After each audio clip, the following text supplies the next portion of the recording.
Alright everybody, so what I've done is, my floor's creaky, I took the side of my freeze dryer off. Okay, it is, if you're facing the freeze dryer, to be the left side.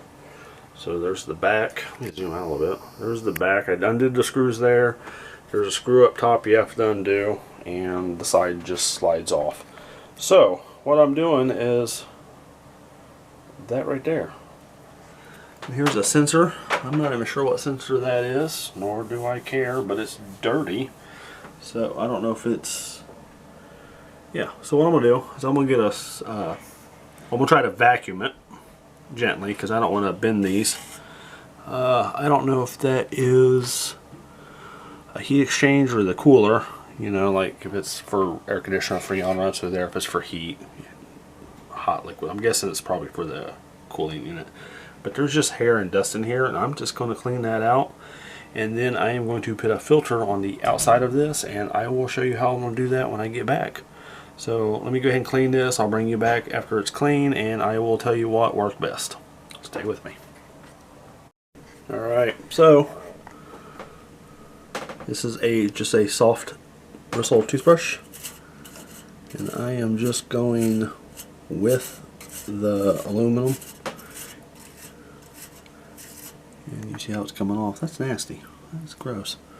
So this is just dust and stuff from, I don't know, see, I got it back in April, the 8+ months I've had it. So, but you can see if that wasn't used clean for a year. Alright, so I'm going to finish cleaning this up, and then I will bring you back to show you how I'm going to try to prevent this from happening again. So remember, it's a soft bristle toothbrush, and go with the aluminum. Okay, so you don't want to go that way because you can dent them and then it blocks airflow. So I'm not even sure what that's called. I know it's aluminum, so it's just like a radiator in a car. So alright, I will be back as soon as I get this clean. There's the yucky. Stay with me. Alright everybody, nice and cleaned. Wipe that off with a Norwex, and I think that's what it's called. I don't know, some fancy rag towel that my wife has. So yep, took the toothbrush to it, took it right out, and then got the vacuum cleaner and vacuumed up all the stragglers. So with a lot of help from my wife, we got it done. So I'm going to put this back together, and I will bring you back to show you how to maybe prevent that from happening again. Stay with me. Alright, here's my answer. It is a filter that I bought in the clearance section. Okay, it's a 20 by 25 by 1. What I did is I found these for $1 at a local Rural King. Rural King is like a farm supply store. They had them on clearance. I seen 2 of them for $1, so I got 2 of them. So what I went and did is I cut it out, removed the lip, and then I got some of this double-sided mounting tape from Harbor Freight. Okay, it's just some tape. It's got a little plastic piece, so you stick it on there and then you put your plastic piece off, and I just stuck it on there.